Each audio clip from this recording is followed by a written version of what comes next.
आज हम सांद्रता की नई इकाइयों का अध्ययन करेंगे। इससे पहले मैंने कुछ इकाइयाँ बताई थी। अगर आपने मेरा पहले वाला वीडियो नहीं देखा हो तो उसका डिस्क्रिप्शन में लिंक दे दूंगा, आप उसको देखें। आगे बात करते हैं आज अपन मोलरता की। क्या होती है मोलरता? मोलरता होती है 1 लीटर विलियन में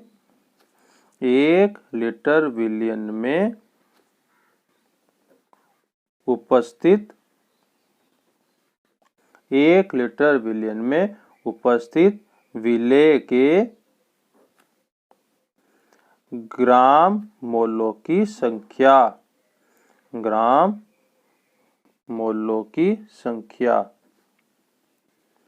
1 लीटर विलियन में उपस्थित विलेय के ग्राम मोलों की संख्या। जो मोलरता होती है दोस्तों, उसको हम कैपिटल एम से दर्शाते हैं। ध्यान रखिएगा, विलेय मोलरता को कैपिटल एम से दर्शाते हैं।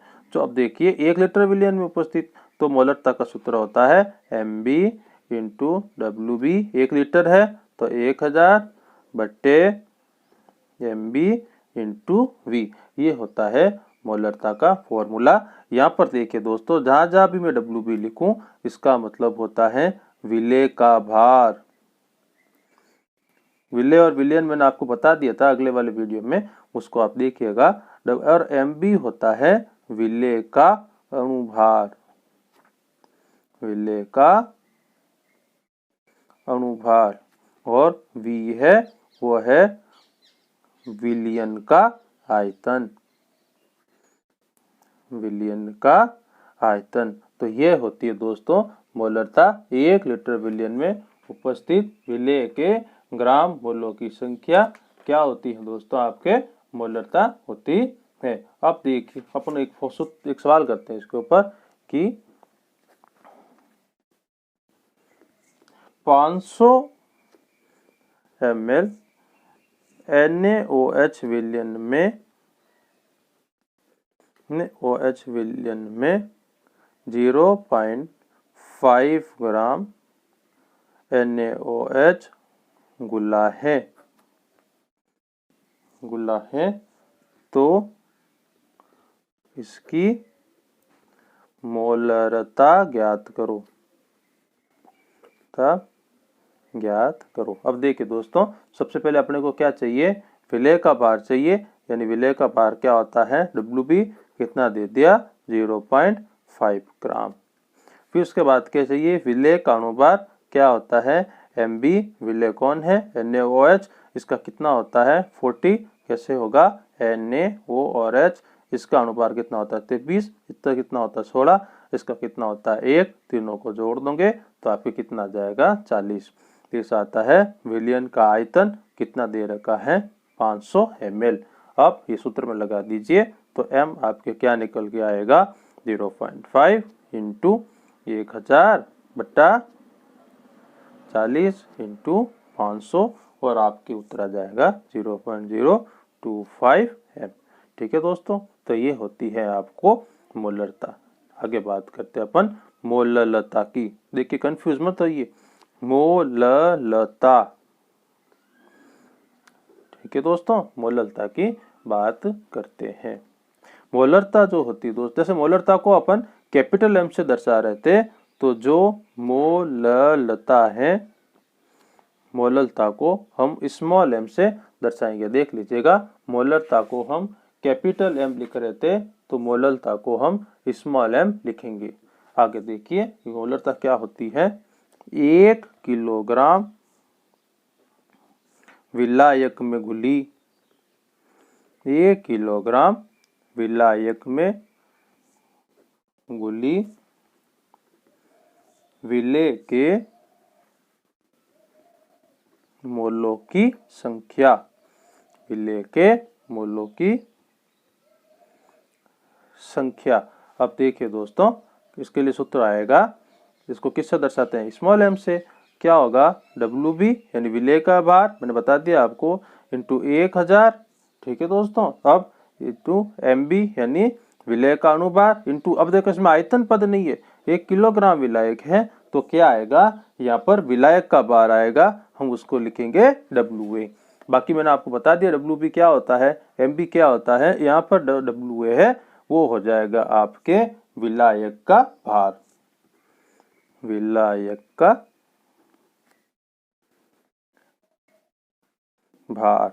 ठीक है दोस्तों, तो ये होती है आपके मोललता। इसके ऊपर भी हम एक सवाल करके देखते हैं। देखिए दोस्तों,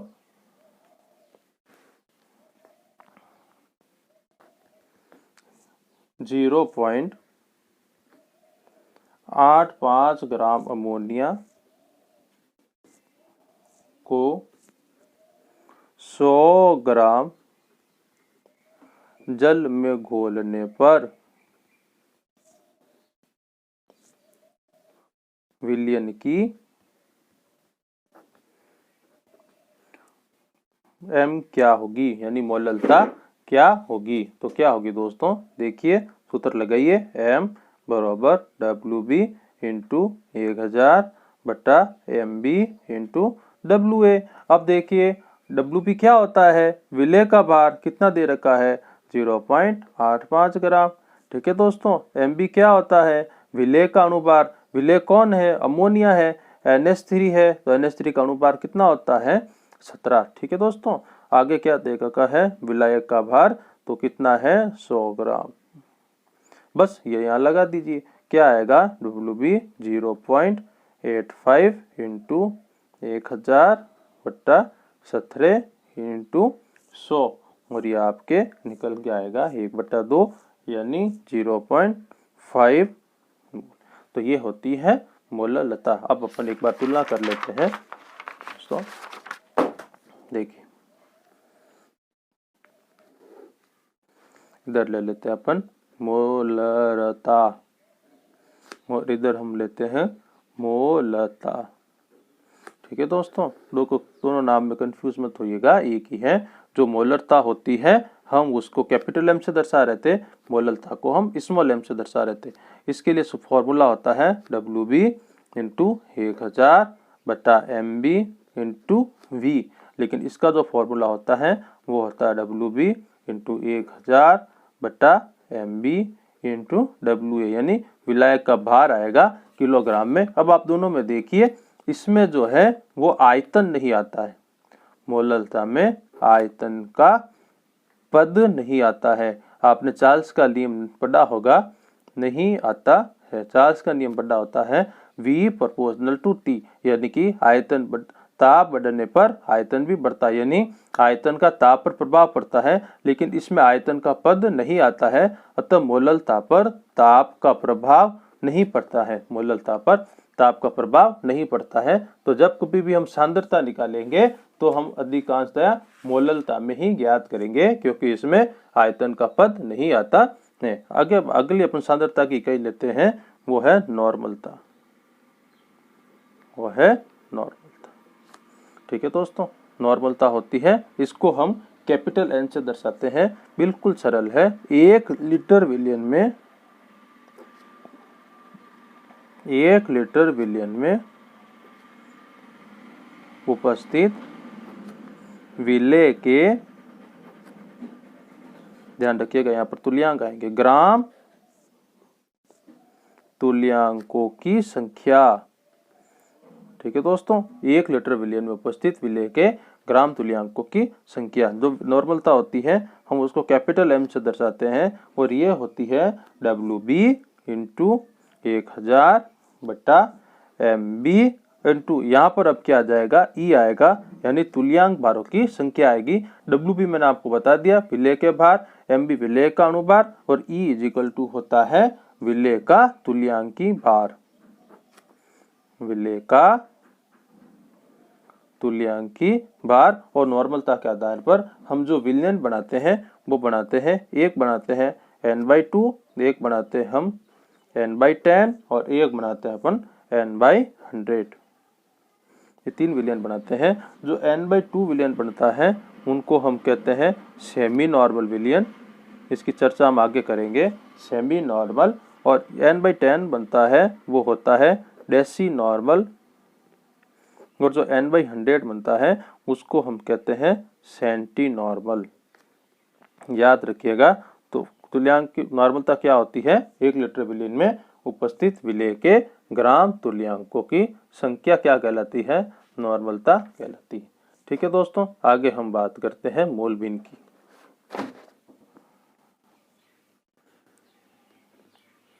मोल भिन्न देखिएगा दोस्तों, बिल्कुल सरल है। एक परख नली लेते हैं अपन। इसमें एक अवयव मिला हुआ है A और जो दूसरा मिला हुआ है वो मिला हुआ है B। इससे मिलकर एक मिश्रण बनाया हुआ है। तो जो अवयव A है इसका जो अणुभार होगा या इसके जो अवयव के मोल होंगे तो इसके मोलों की संख्या क्या होगी? A के मोलों की संख्या होगी आपके N। ठीक है दोस्तों, यह अपन स्मॉल में ले लेते हैं। A के मोलों की संख्या आपकी क्या निकल के आ जाएगी? N। और B के मोलों की संख्या क्या निकल के आएगी? B के मोलों की संख्या आपकी होगी NB, यानी Na और NB को मिलकर बनाकर एक अवयव बनाया है। अब A का जो मोल भिन्न होगी, A की मोल भिन्न क्या होगी? XA और B की जो मोल भिन्न होगी वो होगी XB। ठीक है दोस्तों, तो मोल भिन्न क्या होती है? मोल भिन्न होती है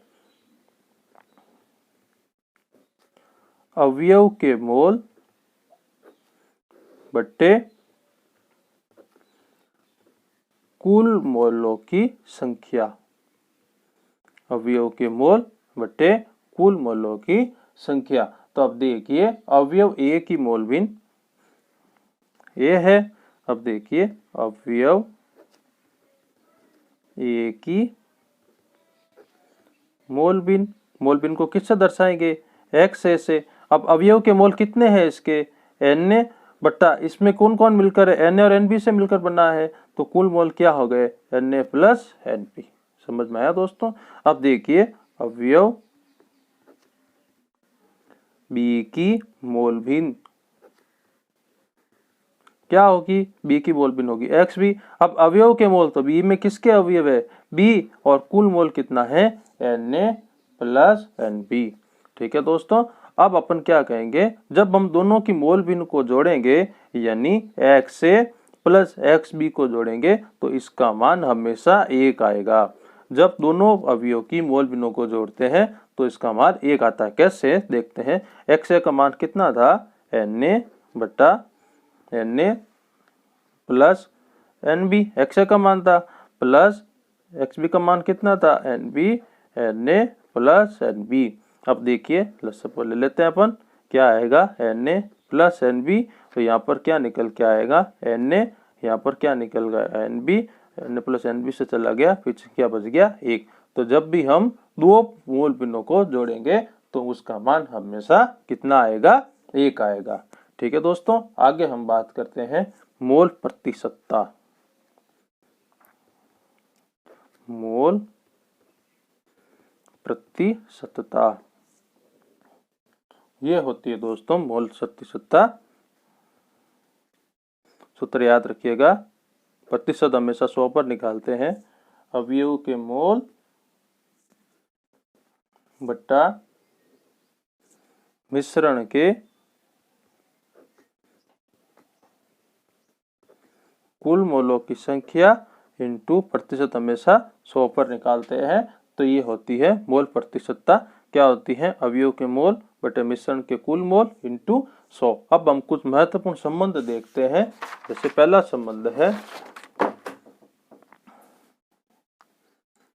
मोलरता, बहुत इंपॉर्टेंट है। मोलरता व नॉर्मलता में संबंध। मोलरता व नॉर्मलता में संबंध कैसे निकालते हैं? मोलरता होती है M इंटू विलेय का अनुपात, सारे याद रखिएगा। और जो नॉर्मलता होती है वो होती है N इंटू विलेय का तुल्यांकी भार, आगे पढ़ के आए हैं हम। ठीक है दोस्तों, m इंटू विलेय का अणुभार और n इंटू विलेय का तुल्यांकी भार। जब कभी भी हमें अम्ल की नॉर्मलता निकालनी हो, अम्ल की नॉर्मलता निकालनी हो तो हम क्या करेंगे, उसकी क्षारकता से हम मोलरता का गुणा करेंगे, क्षारकता से हम मोलरता का गुणा करेंगे।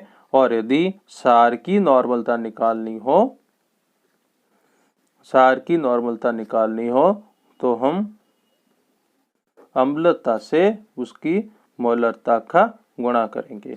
तो ये इसका पहला संबंध था कि जो m इंटू विलेय का अणुभार बराबर n इंटू विलेय का तुल्यांकी भार। ठीक है दोस्तों, आगे अपन बात करते हैं मोलरता और नॉर्मलता का द्रव्यमान प्रतिशतता।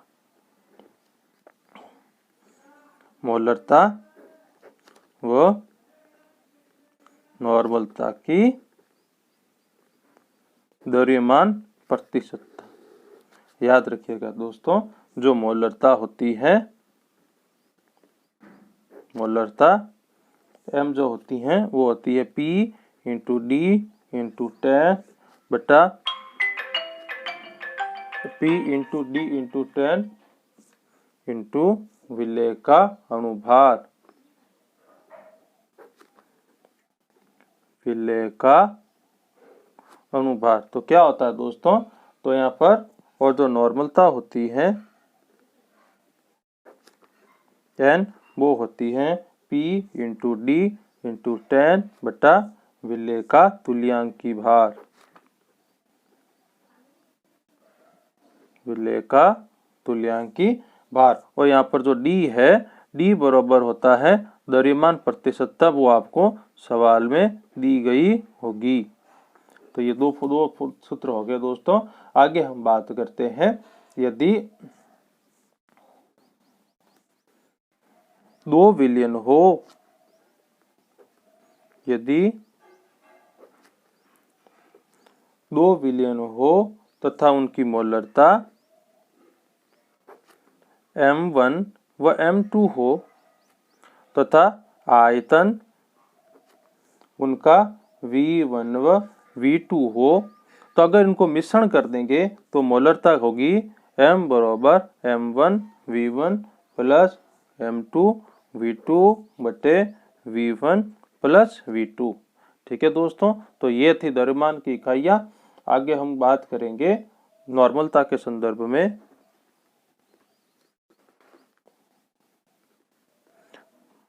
नॉर्मलता, 2 विलयन की नॉर्मलता दे रखी हो N1 व N2 और इसका आयतन आएगा V1 व V2, तो इसकी जो नॉर्मलता होगी वो होगी N1 V1 plus N2 V2 बटे V1 प्लस V2। तो ये थे कुछ संबंध। आपको वीडियो कैसा लगा, लाइक कीजिए, शेयर कीजिए और सब्सक्राइब कीजिए।